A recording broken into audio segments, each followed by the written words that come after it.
Hey, good morning and welcome to Breakthrough Walls. I am Ken Walls and I'm your host. And today I have an incredibly special guest on. This guy, we were just talking before the show started. We went to school together most of our lives, well, from middle school through the end of high school. Um, we were friends in school. We're still friends. Great guy. Just reconnected with him a couple of years ago, and really excited to have this guy on. His name is Tony Coder, and he does some incredibly important work now for the state of Ohio and across the nation. So do me a favor and share this out and get ready to laugh because this guy's funny. But we're going to have fun. So stay with us, share this out, and we'll see you in a second.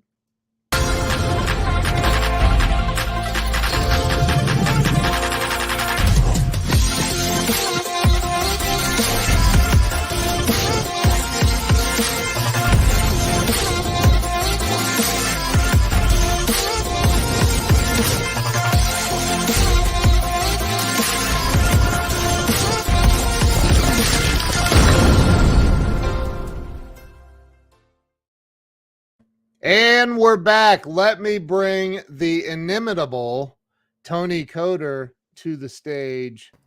Tony, welcome. Hey, thank you so much, Ken. It is great to be here. I can't wait. I want to be in that kind of that beginning piece where you're breaking through stuff and the rocks are flying. I just want to flow through there. You know what I'm saying? That's so funny, man. So you just so everybody knows, Tony works in downtown Columbus and has an absolutely beautiful view there. What is that park called? So this is Columbus Commons. This used to be the old City Center Mall, and it's Columbus tried to do Central Park in a miniature version here, and there it is. That's awesome. I told you my wife used to be the marketing director for the City Center Mall right there. That is very, very cool because that was the big time, man. Yeah, it really, she had, one of her claim to fames is she had Kasich was there. She had Santa Claus skydive into the center of City Center Mall. I don't know how she pulled it off, but she did. So Tony, I started this show about 4 years ago. You and I reconnected. I guess it's been a couple of years ago. Yep. Mm-hmm. And I've done this 400 and some odd times now. Wow. But I started this show to help people have a breakthrough, to get unstuck in life. And you've certainly been there, and what you're doing now is absolutely incredible. Joe Ingram says, I was the marketing director for my backyard. Oh my gosh, so funny. So Tony, talk about where you were born and raised. Let's start there, man. Oh man, I was actually born in Marion, Ohio. Nuh-uh. Yes. Where I live? Yes, Smith Clinic. It used to be called. I don't know what it's called now, but that is, you could go see. There's still a spatter of stuff from when I was born. So. Wow, I did not know that. Wow. So you were born in Marion, and then what? I know where you ended up. Oh, yeah. Well, grew up on a little farm near Lewistown, Ohio. Man, that's Joe Ingram. You need to have him on the show. He's been on. He's a good friend of mine. He's funny. And then, Indian Lake, all through high school. And then got out of there and went to Ohio State for a couple years and spent a little too much time on High Street instead of in classes. So I had to transfer up to University of Toledo. Nice. So did you graduate then? From Toledo, yes. Wow. Okay. And what was your degree? Just communications. Okay. So it was just a simple, kind of communications degree. I thought I was going to go in the ministry. I was spent 7 years there, and so yeah. Joe Ingram he's funny. He's the only guy in California that's funny. So you graduated with a communications degree and did what after that? So I was a minister. I was a minister for 7 years. That's right. And then joined, literally got out of the ministry and went straight into politics. I worked for the governor here. Wow. And there was less politics in state government than there was in the church that I was at. Now, where were you a minister? La Pointe United Methodist Church in Port Clinton, Ohio. I was literally right on the water. Oh my gosh. Yeah, it was beautiful. Great people up there. Really? Yeah, it really was. It was a good. Oh, Port Clinton. I'm thinking. What's the town down south? It's the drug capital of Ohio. Oh, Portsmouth. Portsmouth. I was thinking of Portsmouth. Port Clinton is beautiful, man. Yes. Yeah, it's up there by Sandusky. And Portsmouth was. I mean, that's the birthplace of NFL football. Portsmouth? Yes. What? Yes, that is the birthplace. If you go to the NFL Hall of Fame, Portsmouth was where all that started. Wow. I did not know that. Hey, Mikey, how you doing? He's in Amsterdam. Wow. Amsterdam is much like Portsmouth, Ohio. It's not at all. Okay. So I guess I didn't know. I remember hearing somewhere, you know how rumors fly around. Uh-huh. I remember hearing that you went into the ministry, and I thought,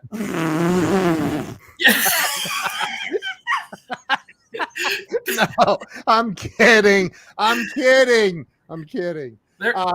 There was a shortage. So. That is too funny, man. So I don't even think I should put that up on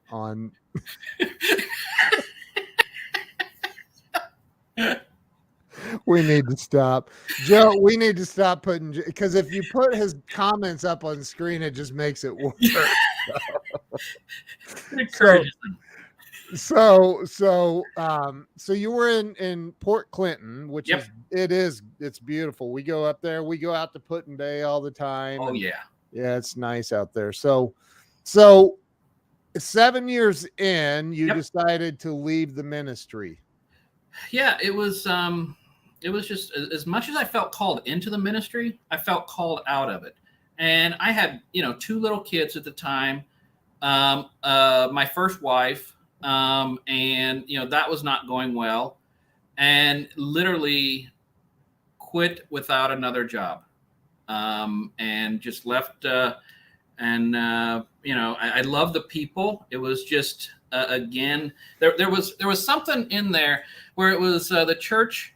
We were doing a lot of stuff with homeless folks up in Toledo, and one day one of the church people said, well, we should focus more on people here in our church. And it was like, I'm not doing a good job, because it's always been like, we should be doing more for people out there. We all know stuff here. So that was like, I'm not doing a very good job. So I left. Wow. And you left without a job. Correct. Did you stay?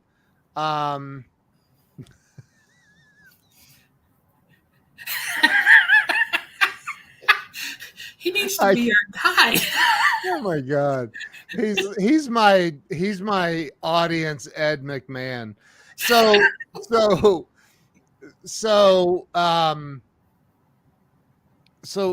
you left without a job. Did you stay in that area, or did you immediately go? No, I'm leaving town. I moved back to Indian Lake.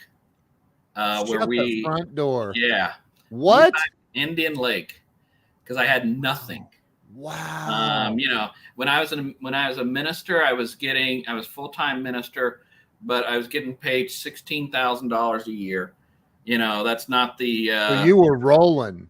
Oh yeah. I was. I had bling, as the kids say, and yeah, it was rolling out of me like a Kardashian. That's funny. So you went back to Indian Lake, and were you still married? Yeah. We ended up. I mean, we lived with my mother, which Wow. was a very long couple of months. She's a Wow. nice woman, but you get to be an adult, 30-year-old, and living with your mom again.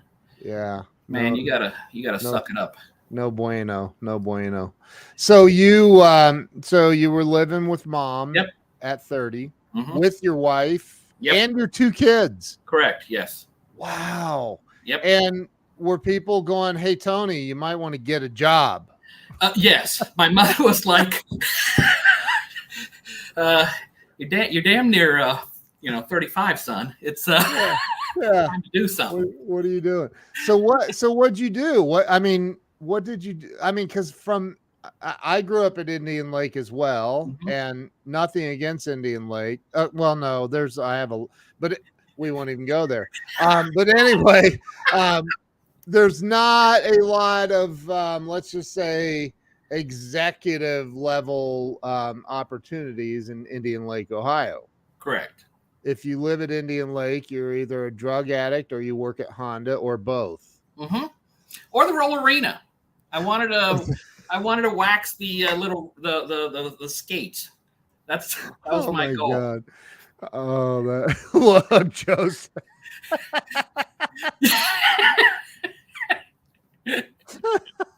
That is too funny. That is actually true too. So what did you do? So I applied for a job at the Ohio Department of Job and Family Services, and I was there for whatever reason they hired me, and then they asked me to. There was a big transition, and my job, they had given me a special job, and I'm not kidding you. This is government work. My job was to be at this event and release 3,000 balloons.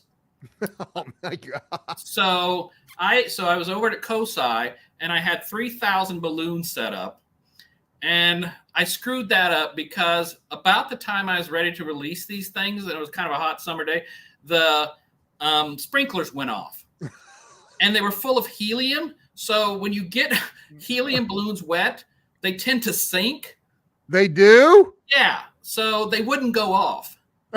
So then I had to run in and tell the COSI people, please turn the sprinklers off because I need these to go into the air. Oh my so God. Then we finally got that done. They got released. We released 3,000. Then we started getting calls from the Columbus airport because we were floating balloons in their flight path. So someone in the governor's office was so impressed with this that I got a call like within 2 weeks saying, "Hey, could you come over and do projects with us?" No way. Yes. Shut up. Yep.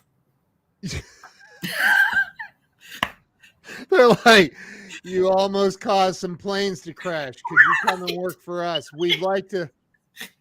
It was probably more about we'd like to kind of keep an eye on you. Exactly. From the highest office in the state. We're concerned that you might get another job, and so wow. Look. This has a WKRP. What was that? Frozen turkeys. Yes. Oh my God. That is so bad. Tony is the Ohio Clark Grit. That is so funny. Oh my God. All right. So dude, I knew we were going to laugh. I didn't know I was going to cry laugh. So So you Yep. did nobody said, hey, 3,000 balloons. We're kind of right here where the planes are Correct. landing, and nobody thought that through, huh? No, no one. No, we spent months in government uh, thinking, and it was like, what bad could happen? So yeah, Oh we my, were we were pretty embarrassed about that one. So oh my God, that yeah, is we got a so pretty funny. angry call from Is the Columbus Metropolitan International Airport.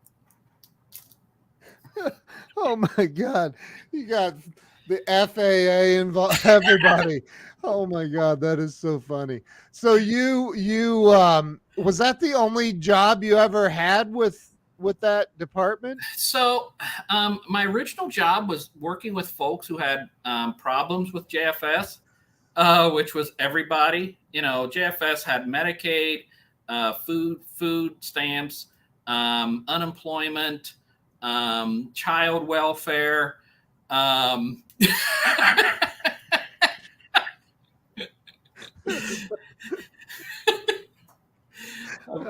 Joe's comment. So yeah, that's how. And for whatever reason, they put me on latex patrol. That I don't know how this just kind of happened. They chose me to do this special project with these balloons, and then I did it. And Tony, that's like okay. So I'm just in the real world out here. Like if you said, "Hey Ken, can you let 3,000 balloons go?" I'd be like, "Yeah, I'm gonna run to the dollar store and get those. I'll be right back." right. uh, I mean, I might need to rent a truck for this, but we'll handle it. It should be. It'll take, I don't know, probably 3-4 hours to get them all ready, but it doesn't sound like that's what it is in the at the government level. I had a planning committee. No, you did not, I did. Tony. We had a planning committee For 3,000 balloons. 3,000 balloons. Shut up. It was fantastic.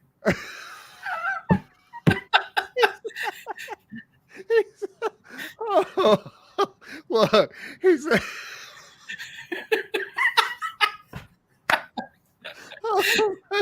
Oh my God, this is so funny. So, okay, wow.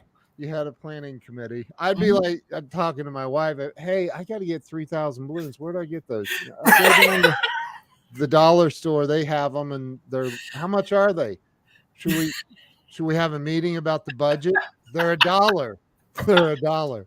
So it's going to be $3,000. Meeting adjourned. Okay, good. But that's not. No, that's not the way government does it.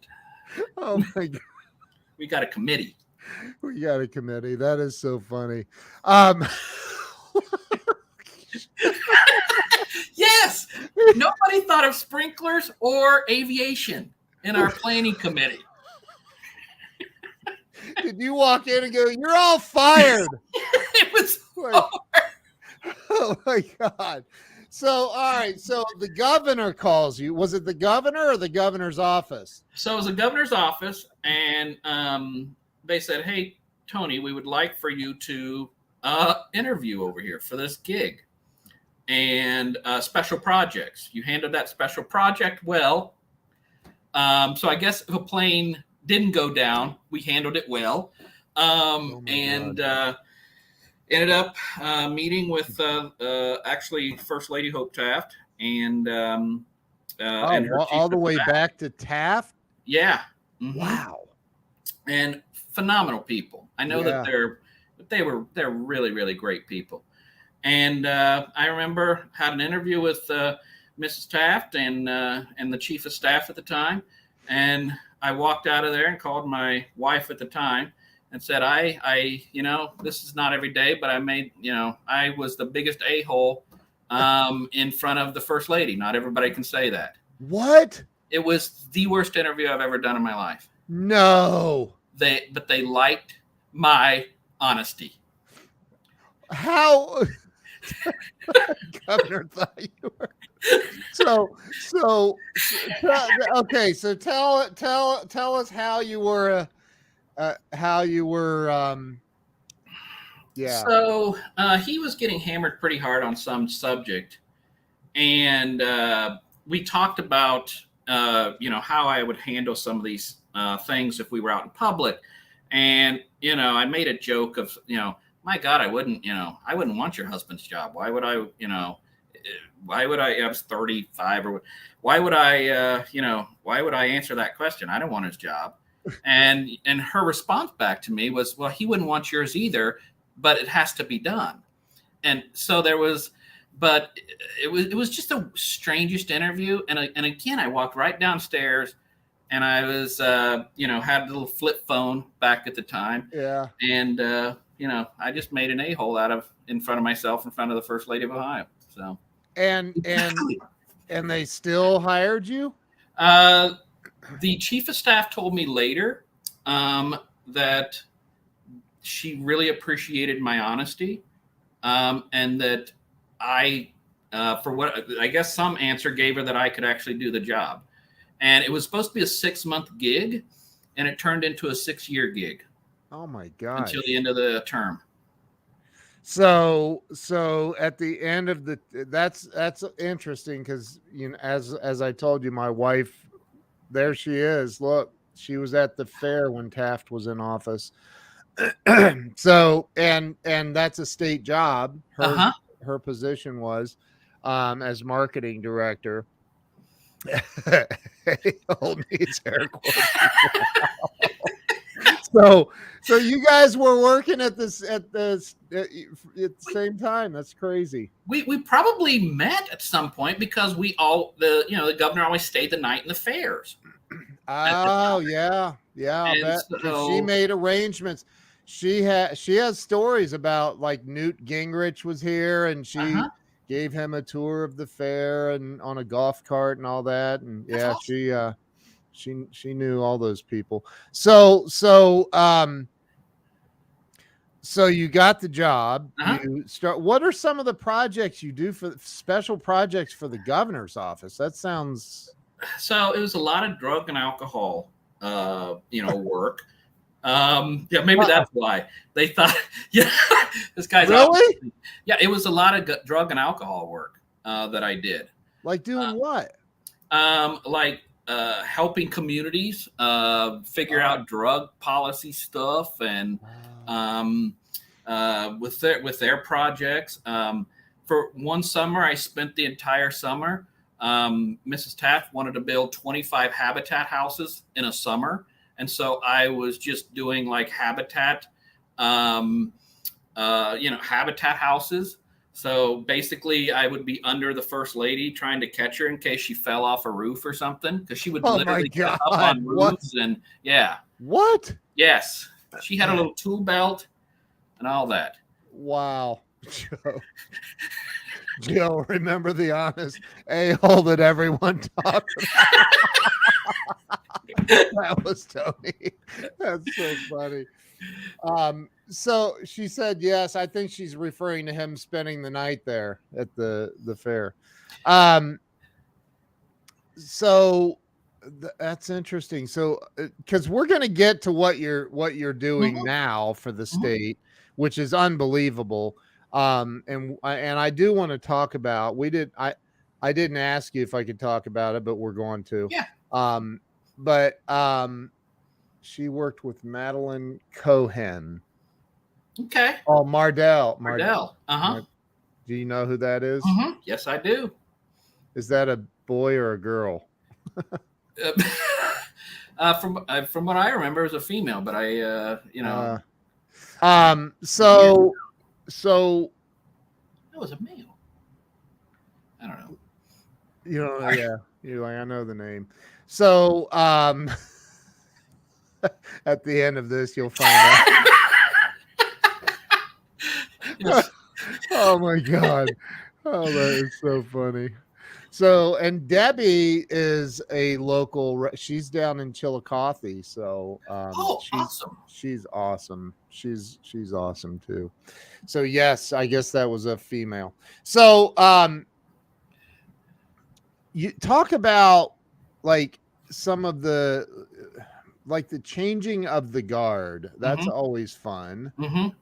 For people at state level. You and I talked about, we have a mutual friend, D'Lo, Yep.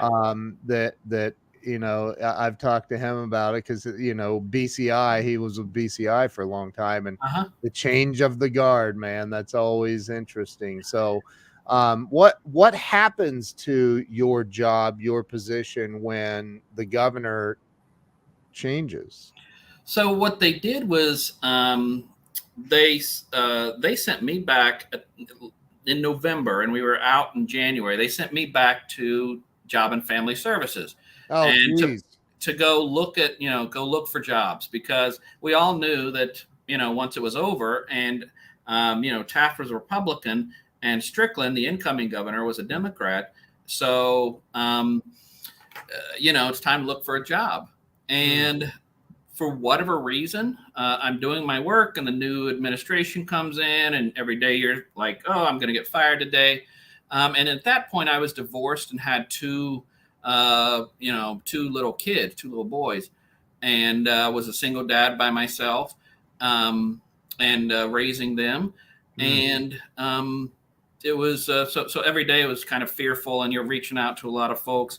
And the new administration, Governor Strickland, came in, and the director of JFS, for whatever reason, liked me and said, I need someone who knows where basically where the bodies are buried. He needs someone who knows about government.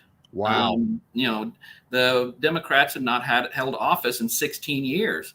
They just didn't know. So they kept me on. So then I worked for a Democrat administration. Oh my gosh. Wow. So, wow. Yeah.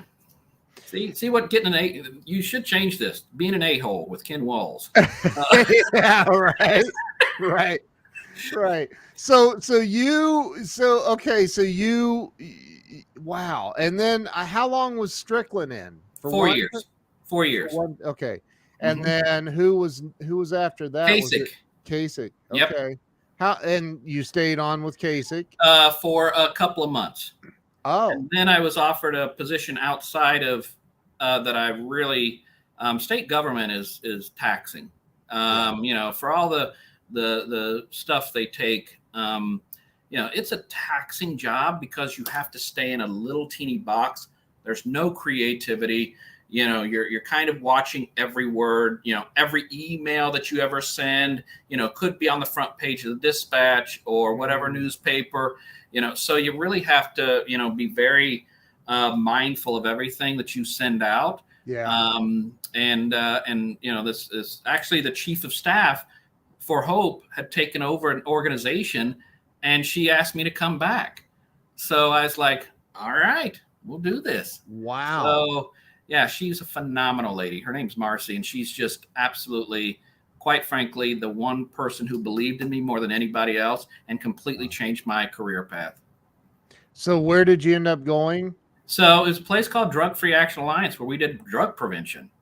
Wow. And I was the medical marijuana expert for Ohio. Wow. And, obviously on the prevention side, we were not in favor of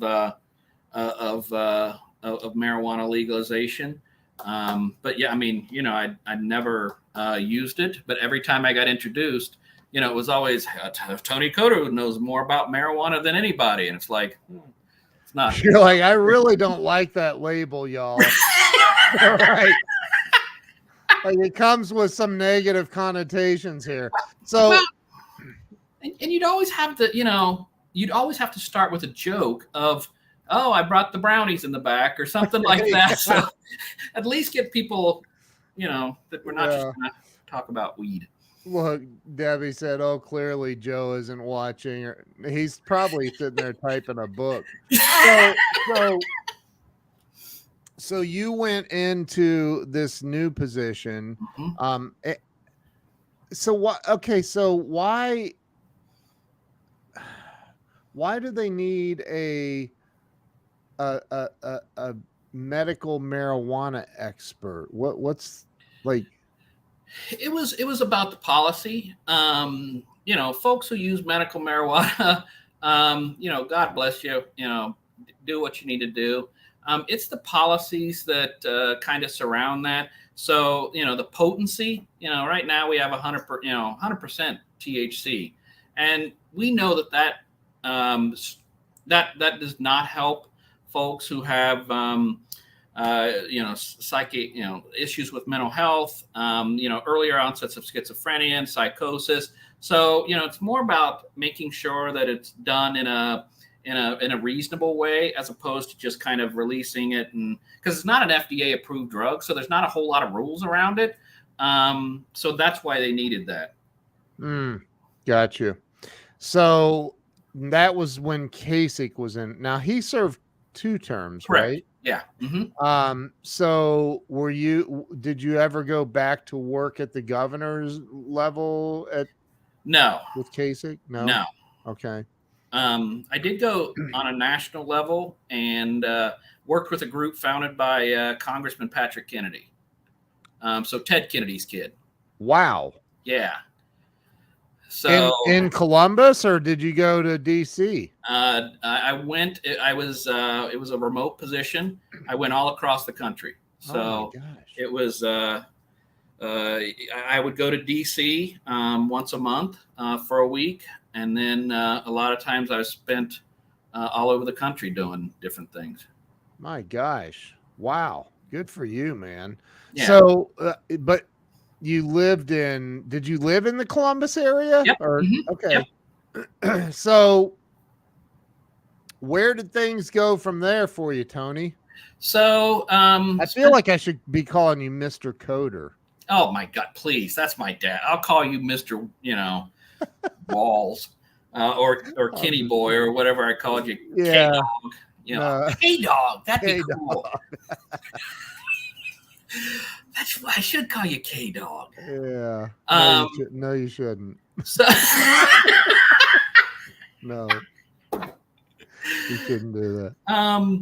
So yeah, how did I get here? Well, after working for the group that Congressman Kennedy had founded, my son had an attempt, and had ended up in the emergency room, and they took his phone away, and I didn't know where he was for 2 days.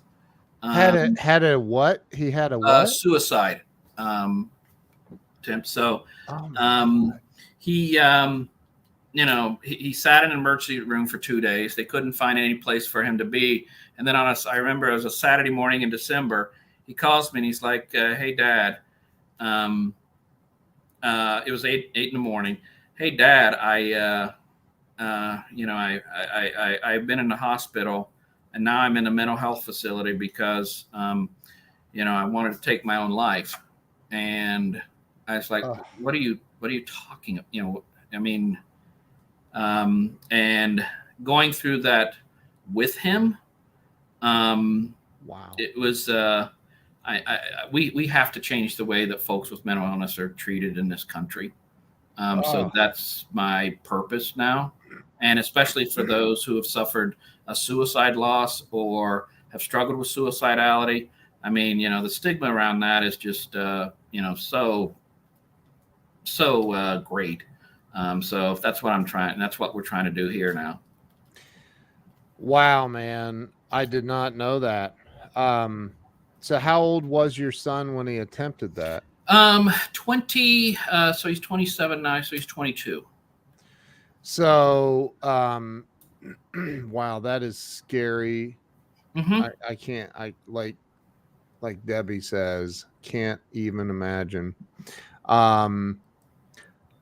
So, okay. And at that time you were working for the Congressman Kennedy thing. Yep. Mm-hmm. In that moment, yeah, I'm just gonna speculate. Yep. Because that's what politics is about anyway. Mm-hmm. So speculation. I'm kidding, but so you there was a shift immediately in your life. Correct. In your entire existence on this planet. Mm-hmm. And what what happened from that point? When I mean, you didn't wake up the next day. Okay, I'm gonna. This is my new mission in life. No, no, and in fact, when Oh, this look at this! I didn't even know that. Look, I need to connect you and Debbie. absolutely, Debbie, I would love to be any kind of help you would ever need, whether it's helping to promote or, showing up and meeting you. I would love to sit down with you and yeah, because we need every person on deck. She's one of my students and a dear friend of mine, and she actually has a show, and she's having Trestle on next week. That's awesome. I know, right? So you guys, I need to connect you. She's a big deal down in Chillicothe.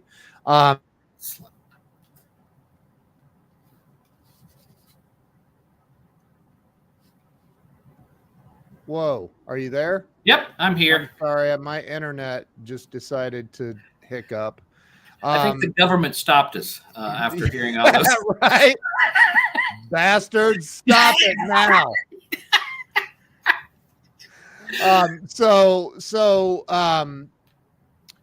But what happened from that day, that moment? Something had to shift, but where did it go? I hid it. I hid my son's situation for a while because all I could think of was, I hang with all these folks who, have held high positions. And if and quite frankly, Congressman Kennedy, his whole thing is about mental health. His whole existence is about behavioral health. He had substance use issues and talks a lot, is very open about the Kennedys' mental health issues that they struggled with as a family. Right. So, but I didn't want anybody to know my situation. And it was actually, it was about 2 years later, this job came open, and they called me and said, "Hey, Tony, can you come in and fix this place?" It was kind of a mess. And I said no twice. And first, because I didn't want folks to know about my own personal issue, family issue. And then the place was just kind of a mess. They had just been defunded. They had $4,000 in the bank that they didn't tell me about till later. And so, there was nothing going on. And you're talking about what department? I'm talking about here. I know, but nobody knows watching what department we're talking about. So we're a nonprofit, the Ohio Suicide Prevention Foundation. Okay.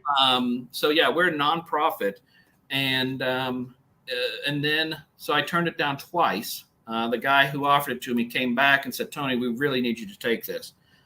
And I remember talking to that gentleman on a Thursday, and Saturday my son calls, the one who was struggling, and he said, "Dad, what you do about that job?"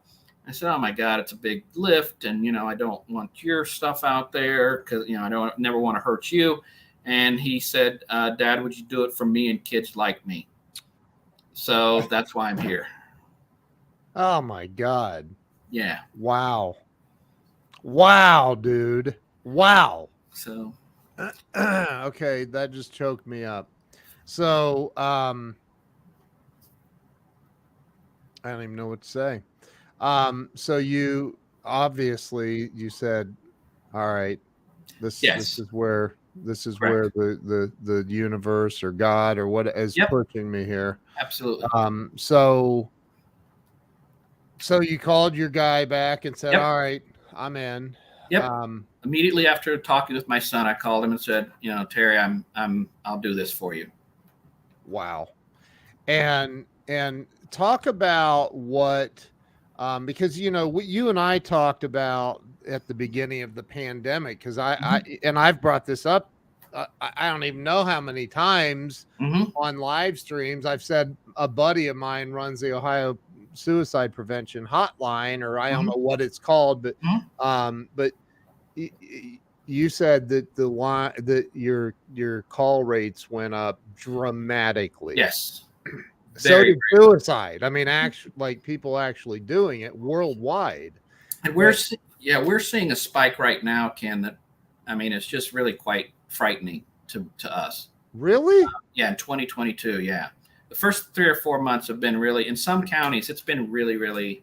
I know that there's 4 or 5 counties that have already passed their annual numbers in the first 3 months. What? So it is, yeah. People are this pandemic was not easy on people's mental health. So yeah, we're working like crazy. What are the? I mean, if there's anybody that could be called an expert on this, it would be you. What are the reasons? What are the reasons that people do? I mean, why? I don't. I mean, I guess I'm a recovered alcoholic, and there were times when I was like, "What's the point Mm-hmm. of Mm-hmm. being here?" And um, what? Why do people do it? I mean, a lot of it has to do with mental health. Whether you're struggling with depression, anxiety. There are things called ACEs, which are these. It's a great point, Debbie. It is Mental Health Awareness Month and September Suicide Prevention Month.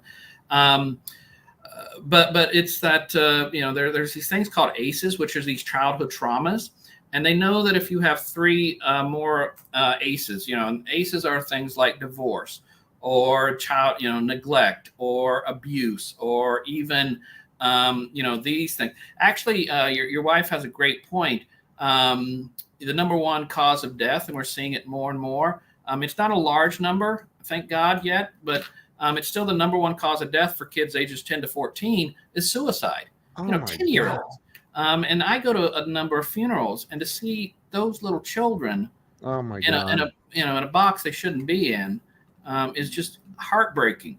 But yeah, it's mental health, it's ACEs, it's also things like loss of relationship, loss of job.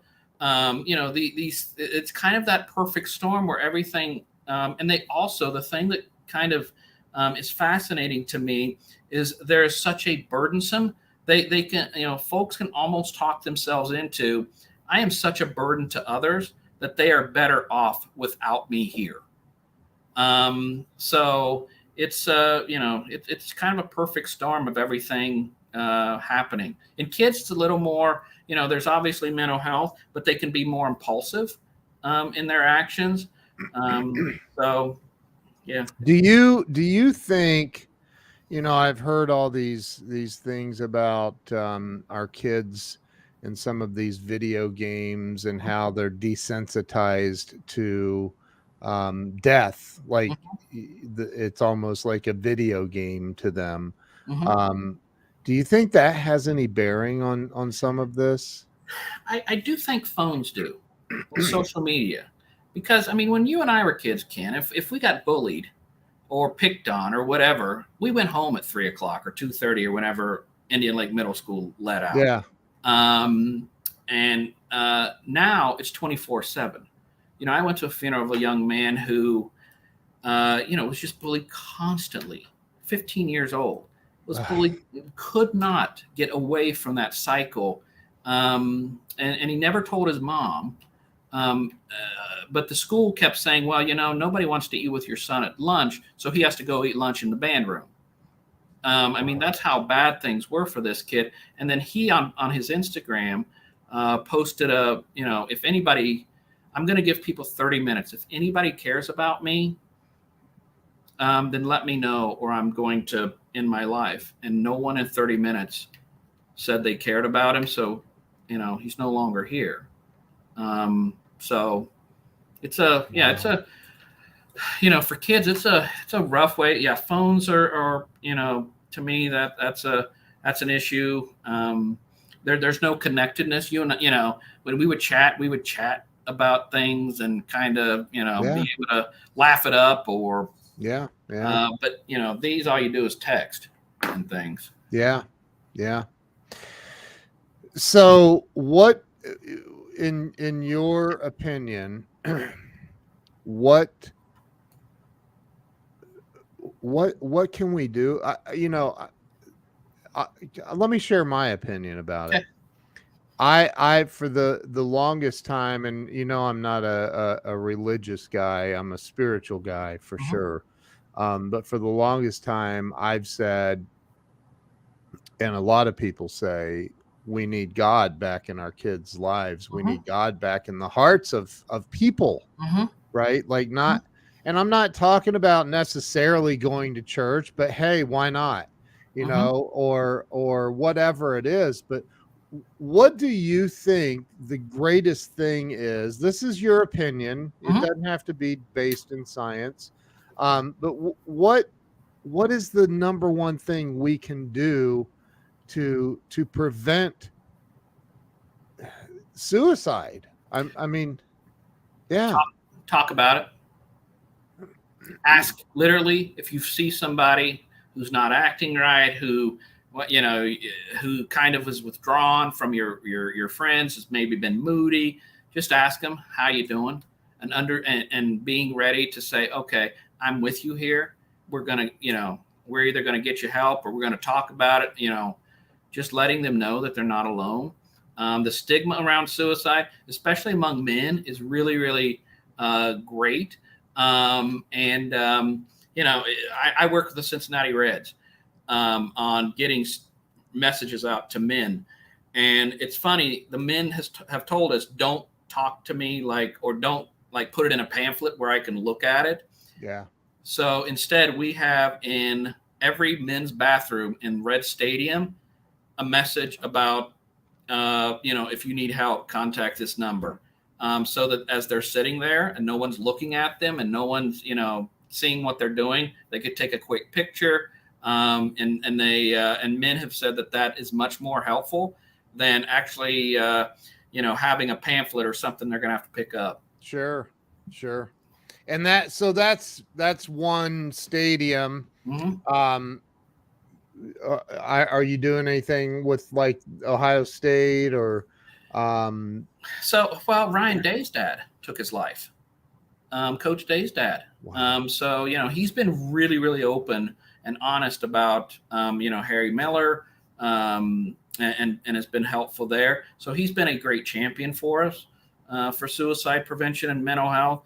We're working, this whole gun debate that we're having right now again, and uh, our thought is we don't want to get into the gun debate because that just turns either one side of the argument off. So instead, what we're doing is we're working with gun shops, because what we found is, gun shop owners don't want people killing themselves as much as anybody else. Right. They have kids and family and all. So we work with gun shops to help distribute suicide prevention information when they buy, a handgun or something. So we work with anybody in the construction industry. I go to construction sites and we take them lunch or something, and just have a conversation. So we work with anybody and everybody to try to get. I have a friend and a client that he's out in California. He may be watching. I'm not sure. Jose, and I was talking to Jose, and he was a railroad engineer and conductor for I think 25 years or so. But he, I said, did you ever have people? He's like, oh yeah, all the time. I said, what? Like, so, they're going to find a way is the point. I remember when my office was over in Powell, there was a 17-year-old kid that worked at the local, Culver's. And that day we heard about this kid. His dad was yelling at him and he was running late for work, or I don't know. The kid got on his bicycle, rode up to the railroad tracks and jumped in front of the train. And which is horrible. Absolutely horrific. Where on what scale? How do we scale this? How do we scale? I'm sure you ask yourself this every day. How do we scale this more? How do you scale, especially when I'm a recovered alcoholic. I think that I almost killed myself drinking. I don't know how many times, unintentionally, but Yeah. how many? Denial's so strong, man. It's so strong. And that it's that one moment where somebody just Johns Hopkins says that the time now you people usually plan their suicides for a number of weeks. Adults do. Wow. But Johns Hopkins says they have stats that show that 71% of suicides, that literally from the time they say yes, I'm going to kill myself, to actually doing it is 1 hour. If you can get in that person's sphere within an hour and make it even a little, that's why we kind of promote, gun safes and gun locks and things like that. Because if you make it a little bit hard, you can actually reduce suicide numbers, because something happens after that hour that people like, wait a second, what am I doing here? So it really is that almost tiny bit of time that you can save a life. Wow. That's incredible. I think again, there's many ways people. I think what it comes down to is the mental health part of it, right? Yep. Because whether it's somebody walking into a school with a gun, which is just heartbreaking, that happened the other day in Texas. That's just heartbreaking. Or it's somebody like up in, where was that, Wisconsin last year, that drove the truck through the crowd or the car or whatever it was at the parade. And people I guess my question is, how do we get the people that are thinking about harming themselves and or other people, how do we get to them? And I don't know. I'm not sure even how to ask the question, really. I don't know what the question is. We have an hour training called QPR, which is question, persuade, and refer. And we teach people how to ask the question, because that is a big, like, I don't even know what to say. And honestly, research shows over and over, the best question you can ask are you thinking about killing yourself? That bluntly, because that releases that burden from that person. That means that, oh, I don't think you're a strange person or anything like that. And they're more willing to talk about it. The other thing with parents is, I know with my son, I kept putting it in the, he was struggling, mentally, depression, anxiety, all of these things. And I kept putting in the bucket of, it's just a phase. It's just a phase. And again, it kind of went back to my own ego of, if people know that my kid's depressed, then they're going to say I'm a bad parent and blah, blah, blah. And, mental illness is a mean disease. Yeah. And we just, if you're seeing those things, I tell you what, I've not heard one parent or one family say I did too much. I always hear them say I didn't do enough. So. Oh man. Yeah. Wow. That's powerful right there, man. That's super powerful. So you're what's your title there? I'm the executive director, Grand Poobah. You're the big kahuna. So, but you just recently got a national something. What's that? Talk about that. So I'm the chairman of the board of the American Association of Suicidology. Wow. Again, we need to get this message out nationally. 5 people in Ohio die every day by suicide, and 140 people do nationally. That's 140 folks that are having the worst day of their lives. A day, every day. Every day. Oh my God. So wow. Yeah, it's let's we need to do this nationally, get the word out. Naomi Judd and what happened there. A woman who had everything, but again, mental illness is a mean disease and it wants to take you down. You gotta get we gotta help others get hold of it. There's so many examples of famous people. I mean, Elvis, he died of a drug overdose, but it was suicide. He may not have thought, I'm doing this to commit suicide.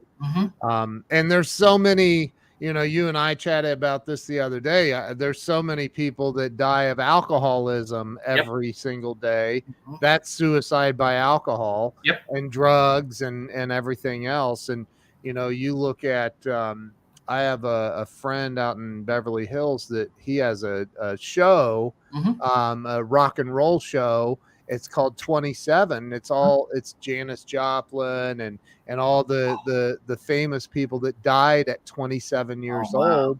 And they all died. They were all famous. Jimi Hendrix, Yep. they were all at the top of their careers, but Mhm. they died from drug Yeah. overdose Mhm. typically, right? Which is Yep. do you consider that a form of suicide or? So on a death certificate, no, but I'm pretty good friends with Chris Farley's brother, Tommy. Mm. And, Wow. Tommy talks a lot about, Chris could have never, done it in a quick fashion, but he was doing it to self-medicate, and he knew he was going to die. He knew at 33 that he was going to die because of he was so he loved John Belushi so much. And that was his hero. Yeah. And John Belushi died at 33. So, he in his mind was like, that's how much time I got. And every person. Now, I know that it's not every person in the world, but every person that I've ever spoken to who's an attempt survivor has said, I didn't want to die. I just wanted the pain to go away. I wanted to stop hurting. So, it's not so much that they want to go. It's just that they want to, they just want the pain to go away. Yeah. Wow. I really, there's got to be, I sit here and I think about being an influencer on social media, and I think about other people that are friends of mine who are influencers on social media, and I think about, you told me somebody else that is very famous that you're doing some work with. Yeah. Are you allowed to talk about Yeah. that? Henry Winkler's coming to town. We're going to have a big event in September to Wow. raise awareness. And Henry never had suicide attempts, but he also but he did struggle. He talks a lot about his parents, and he's done it publicly. So I'm not sharing anything. But his parents, he has dyslexia, and his parents for his entire childhood called him dumb dog in German. So he was just known as dumb dog. And he Wow. talks about how, and so that's what he's going to come talk about is how he how he took that pain, how he overcame it, and how it kind of drives him to what he's doing today. So you've got the Fonzarelli coming to town. Oh yeah. Well, Hey. I met him years ago during my divorce. He's such a nice man, and I've known him for 20 years now. He would call and talk to me about how I was doing, and he's Henry. He's such a good guy. Why is he? But he's such a genuinely nice human being, and it's always meant so much to me that he did that, because that was a real rough time for me. Dude, that is incredible, man. Yeah. That's so incredible. I really I think what you're doing, Tony, is quite possibly one of the most important jobs. I mean, I don't mean to oversimplify your position, but the bottom line is your job is to get the word out. But Ken, I couldn't do that. I mean, you have one of the most important jobs, because I'm sitting here in Columbus overlooking Columbus Commons and trying to get out to people. You have this audience that I can't reach. So you have, to me, the most important job. Well, Debbie, you're reaching them right now, dude. But that's what is so important, and that's why I'm so grateful that you had me on this morning. Dude, I'm so grateful that you and I reconnected, and growing up, I don't remember a lot. I used to drink a lot. I don't know if you remember that. But I know we were friends. We at least cheated in algebra together. Hey, do you remember what was that teacher's name? There was the algebra teacher in seventh or eighth grade. He always smelled like cigarettes, and he always had a string of spit. Mr. Van Ark. Oh, that's right. Yes, every time I still make hey, you got a Van Ark here, and you have to explain what it means. But oh my God, that is so funny! Holy crap! Oh, that's so funny, dude. You're incredible. I'm so grateful, and listen, you have my commitment, and I mean this. We can go live once a week and talk about this, and anytime, and I mean that. excellent. Like this is really really important. Unfortunately, I've seen how it affects people, suicide, and very very close to my family, and it's important, and I want to help in any way that I can. And this is my buddy Bob Donnell. Bob is a mental health expert and goes out to these. He literally will get in his car from California and drive to Nebraska if there's been some kind of a big shooting or anything, and he'll go and he talks with people. He goes on scene, like he goes to the Walmart or to the place, and Bob's another guy that you should connect with, an amazing human being. So you're a good dude, man. I love what you're doing, and I'm in. I want to help in any way I can.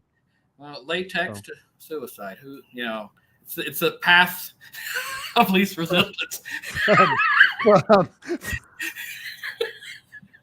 You're like, oh, the balloon story is so funny. If you guys didn't hear the balloon story, you've got to go back to the beginning and watch this replay and hear Tony talk about his oh, that's so funny. Tony, you're a good dude, man. Is there a place on social media where everybody can follow you? Absolutely, yeah. It's Ohio SPF. So Sam, Paul, Frank, and that's Ohio Suicide Prevention Foundation. Is that a website? So that's our Facebook. If you go to ohiospf.org, that is our website. ohiospf.org. So it's everything we do. It's also like even how to have conversations with somebody. You talked about that earlier. It's kind of a breakdown of how to even have that conversation, warning signs. And again, Ken, I cannot thank you enough because you're taking me to an audience I couldn't be. There's my buddy Marcy that I brought up earlier. Marcy, you're the one who put me on this career path. So can't thank you enough as well. So. Oh, that's so awesome. Wow. Well, I need to connect you with some people. Yes. I know a lot of people, and I'm friends with John Schneider, who's Bo Duke from the Dukes of Hazzard, wow. And him and Marie Osmond. They're very involved in what was the organization they started? I can't think of it, but anyway, they're yeah. So he's got a heart of that guy's got a heart like you wouldn't even believe, man. Amazing. There's my dear friend Lena and her husband Jay Nolan. they're in. Listen, we got to bring more awareness about this topic because I cannot. I have two daughters, and I think any parent, I pray for the safety of my wife and my children every single day and night. Yep. And the thought of like a child hurting themselves and taking their own life, or anybody doing that for that matter, when they it's preventable. I think it's preventable. So it absolutely is. This is a death we can prevent. And again, it's checking in with each other. It's having the conversation. It's again, not overlooking, to your point with your daughters, I know you do this. Hey, how you doing? What's going on? School go good today? Just those interactions are so important to connecting with folks. So. Tony Coder, you're a rock star, my friend. You're a rock star, and I appreciate you. And like I said, whatever we can do to help get the word out, and we all need to. This is a it takes a village. Yes. And I think that we all need to be in on this. 100%. So, Tony, thank you for investing your time and coming on and sharing such a wonderful message. A lot of laughs. Thank you for sharing the balloon story, because that's one that'll go. There's some outtakes in there that I can. Could you shut off the sprinkler? You guys, if you guys didn't see that in the beginning, you got to go watch the replay. It was amazing. So, Tony, thank you to everybody that's been on here. If you haven't shared this out, I will not call you selfish yet, because you have a chance to redeem yourself, and you can share this out and get this message out to a lot more people. It's unbelievably important, and I'm very, very grateful for you, my friend. Thank you. Well, you as well. And again, thank you so much for the opportunity, because this is exactly what we need, and you are the most important piece of this, is getting the word out. So thank you. Thank you, dude. I appreciate you. And thank you to everybody who shared this and been here and shared it out. And if you haven't shared it, share it. If you already shared it, share it again. And let's keep sharing this message out. And Tony, stay with me. I'm going to end the live stream. But thank you to everybody. Have an awesome and safe Memorial Day weekend. And we will see you all very, very soon. Tony, thanks again, my friend. Hey, thanks, Ken. And thanks, everybody, for showing up, too, for all the great comments. That's right. Except for Joe. Right. Joe. See you guys.